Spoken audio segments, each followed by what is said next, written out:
नमस्कार। भगवान भास्कर के इस खास पर्व छठ के अवसर पर मैं रूपम किशोर स्वागत करती हूं और शुभकामनाएं देती हूं आप सभी दर्शकों को ईटीवी के इस खास कार्यक्रम के माध्यम से, जिसका नाम है उगा हो सूरज देवा। छठ पर्व जहां एक और पावन मानस का एक अनूठा पर्व है, वहीं इस पर्व को करने वाले हर लोग इस पर्व में बरते जाने वाले हर शुद्धता एवं नियम का ख्याल रखते हैं। दूर दराज में रहने वाले लोग इस पर्व को करके अपने आप को अपनी ही मिट्टी से जुड़ा हुआ महसूस करते हैं। वैसे तो इस पर्व को करते बहुत सारे लोग हैं, लेकिन इस पर्व की शुरुआत कैसे हुई और इस पर्व को करने का सही तरीका और विधि विधान क्या है, ये पहलू आज भी अनछुए हैं। तो आज हमारी कोशिश होगी कि इस पर्व से जुड़ी हुई सारी जानकारियां, सारे विवरण हम आपको दें। तो आइए हम और आप मिलकर शरीक होते हैं भगवान भास्कर के इस महान पर्व के अवसर पर ईटीवी के इस खास कार्यक्रम के माध्यम से, जिसका नाम है उगा हो सूरज देव। सूर्य देवता सहस्त्र किरणों को धारण किए हुए तेज के पुंज और समस्त संसार के अधिपति हैं, इसलिए उनसे आने की विनती करना, उनसे अर्घ स्वीकार करने की विनती करना, नमन करना, उनके आने और जाने तक भूखे रहकर पलके बिछाकर उनका इंतजार करना मूल भावना है लोक पर्व छठ की। सूर्य की पूजा प्राचीन काल से ही भारत में चली आ रही है। कहते हैं सूर्य के किरण के बिना पृथ्वी पर जीवन बिल्कुल संभव नहीं है। कहा जाता है कि आकाश में सूर्य ही एकमात्र ऐसे देवता हैं जिन्हें हम प्रत्यक्ष देख सकते हैं, जिनके दर्शन हम रोज कर सकते हैं। यही कारण है कि प्राचीन काल से ही भगवान भास्कर की आराधना का ये क्रम जारी है। कई ऐसे प्राचीन धर्म ग्रंथ और श्लोक हैं जिसमें सूर्य आराधना के विवरण मिलते हैं, जैसे स्कंद पुराण, भविष्य पुराण, मार्कंडेय पुराण, गरुड़ पुराण, पद्म पुराण। कई ऐसे धर्म ग्रंथ हैं जिसमें सूर्य आराधना के चर्चे मिलते हैं। कहा जाता है कि सूर्य आरोग्य के देवता हैं, इसीलिए भगवान सूर्य से आरोग्य की कामना करें, अग्नि से धन की कामना करें, शिव से ज्ञान की कामना करें एवं भगवान विष्णु से मुक्ति की कामना करें। हमारे भारतीय उपासना पद्धति में सूर्य को शिव का प्रतिरूप भी कहा गया है और हमारे यहाँ कई लोकगीतों में इसके चर्चा और विवरण भी मिलते हैं।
ऐसा नहीं है कि भगवान भास्कर की पूजा सिर्फ हमारे बिहार प्रदेश में ही होती है। देश के विभिन्न भागों में सूर्य की पूजा की जाती है। ये बात और है कि पूजा करने का तरीका, पूजा करने का ढंग अलग अलग होता है। लेकिन बिहार में मनाया जाने वाला ये छठ पर्व सूर्य पूजा का वो रूप है जिनका वर्णन, जिनकी तुलना कहीं और नहीं मिलती है। षष्ठी शब्द का अपभ्रंश है छठ और षष्ठी शब्द का मतलब है छठा दिन। इसीलिए इस दिन किए जाने वाले व्रत को हम छठ पूजा के नाम से जानते हैं। ये पूजा साल में 2 बार होती है, एक तो कार्तिक मास में और दूसरा चैत मास में। इस पर्व में डूबते और उगते सूर्य को अर्घ्य दिया जाता है। डूबते सूर्य से कामना की जाती है, उनसे अनुरोध किया जाता है कि आप एक बार फिर से उदित हो ताकि पृथ्वी पे ये जो जीवन है वो यूं ही बना रहे और सृष्टि का संचालन यूं ही अनवरत चलता रहे।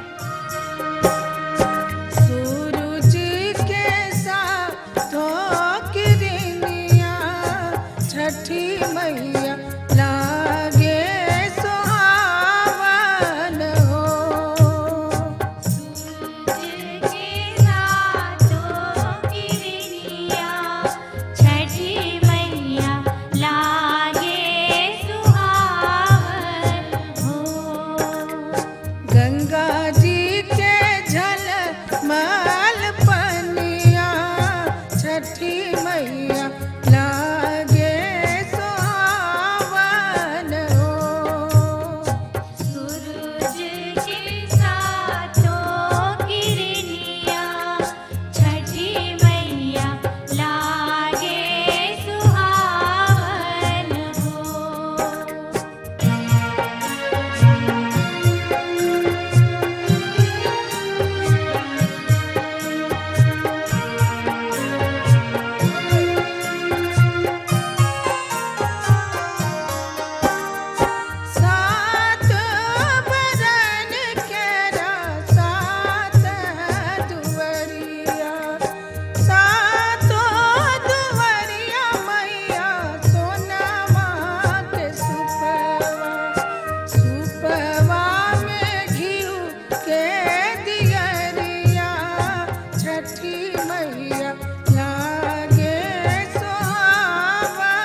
छठ पर्व में भगवान सूर्य के साथ साथ छठी माता की भी पूजा होती है।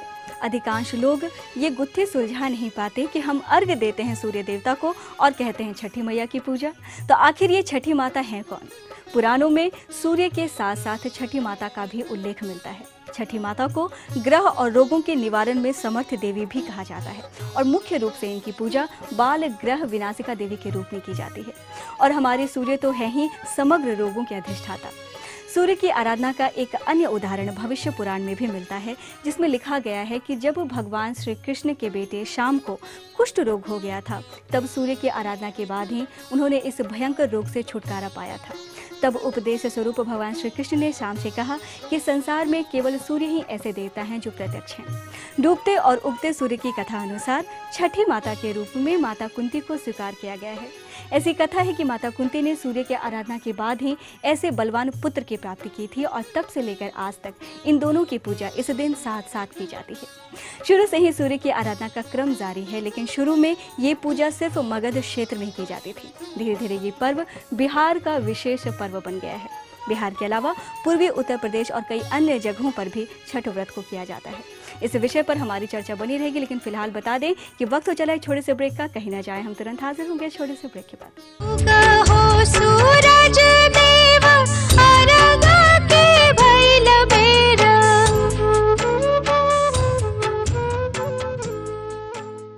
उगहो सूरज देव अर्घ के भइल बेर।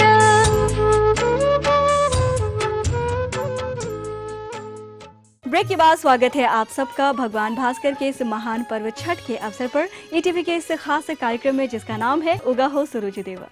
कहा जाता है कि त्रेता युग के समाप्ति पर प्रयाग के राजा एल ने, जिन्हें पुनर्वा के नाम से भी जाना जाता है, उन्हें स्वप्न में ये बात आई कि इस क्षेत्र में तालाब में उन्हें 3 मूर्तियां प्राप्त होंगी। तब उन्होंने इस क्षेत्र में मंदिर बनवाया, लेकिन मंदिर उन्होंने शुरू तो करवा दी, लेकिन पूर्ण ना करवा पाए।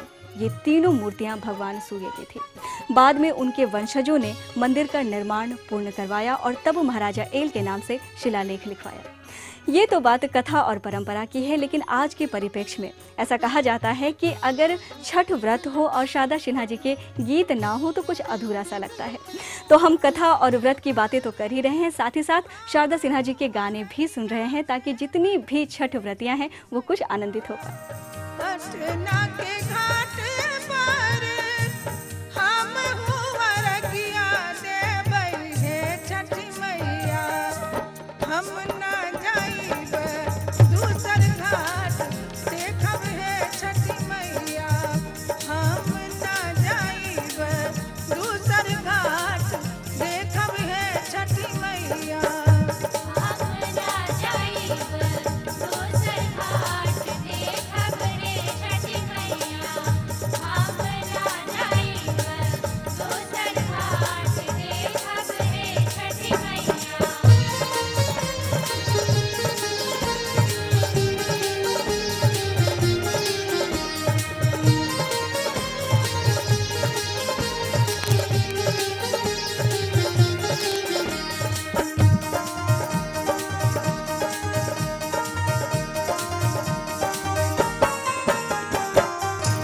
पटना के घाट पर हम हुआ रखिया देबै हे छठी मैया। पटना के घाट पर हम हुआ रखिया देबै हे छठी मैया।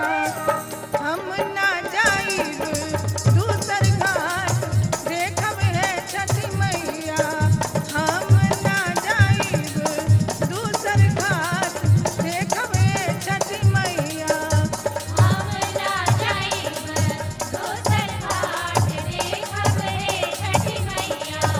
हम ना जाइब दूसर घाट देखब हे छठी मैया। हम ना जाइब दूसर घाट देखब हे छठी मैया।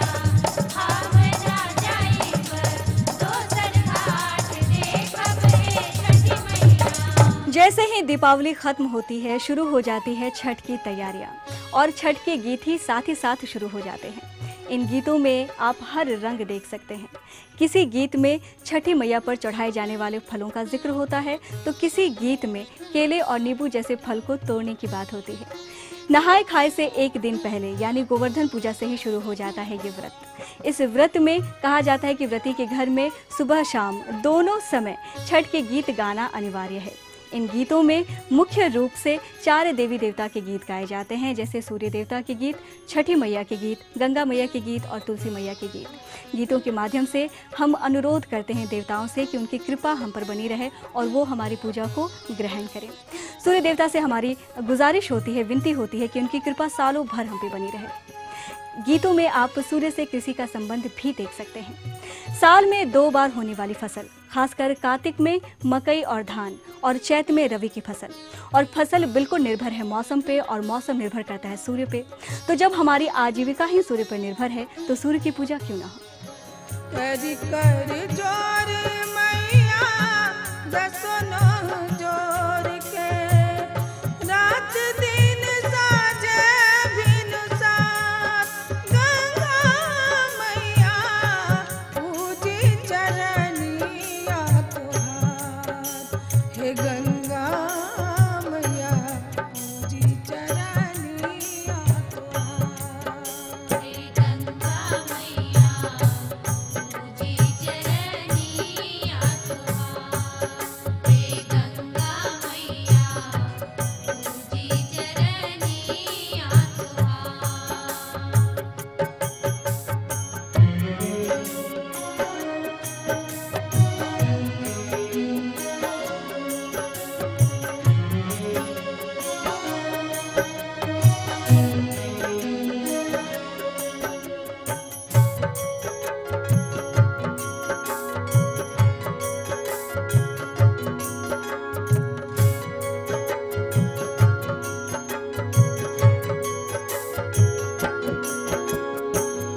अमृत कहेला केहू दूधवा के धारा, अमृत कहेला केहू दूधवा के धारा, ऋषि मुनि गावे गुण गावे जग सारा, ऋषि मुनि गावे गुण गावे जग सारा, भगतन मैया मोरी रखिया नजरिया, भगतन मैया मोरी रखिया नजरिया, ई है अरजिया हमार, गंगा मैया पूजी चरनिया तुहार, हे गंगा मैया। आस्था के इस महापर्व छठ के हर नियमों को बहुत ही शुद्धता के साथ संपन्न किया जाता है।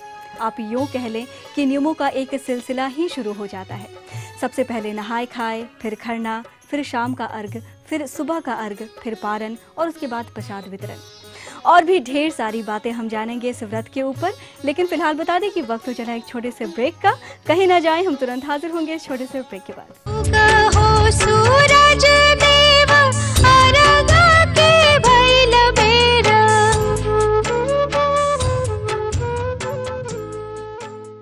कहो सूरज देव अर्घ के भइल बेरा।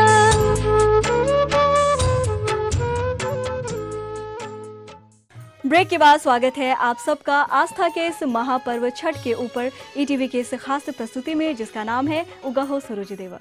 हम बात कर रहे हैं महापर्व छठ की, जिसमें हर नियम का पालन बहुत ही सलीके से किया जाता है। नियमों का जो सिलसिला है ये नहाए खाए से ही शुरू हो जाता है।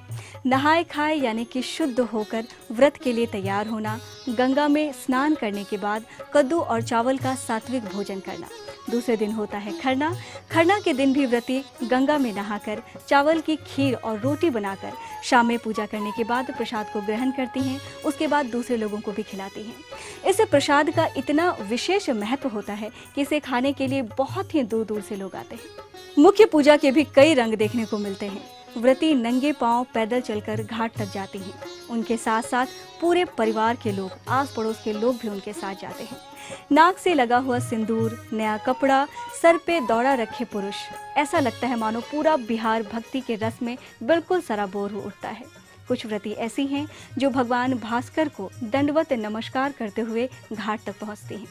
कई घर ऐसे हैं जहां पुरुष भी इस व्रत को बहुत ही शिद्दत से करते हैं। जोड़े जोड़े सुपावा, जोड़े जोड़े सुपावा,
जगमग दीपों, मीठे पकवानों, बल्ब और झालरों की रोशनी में पूरा घाट बहुत ही खूबसूरत दिखाई देता है।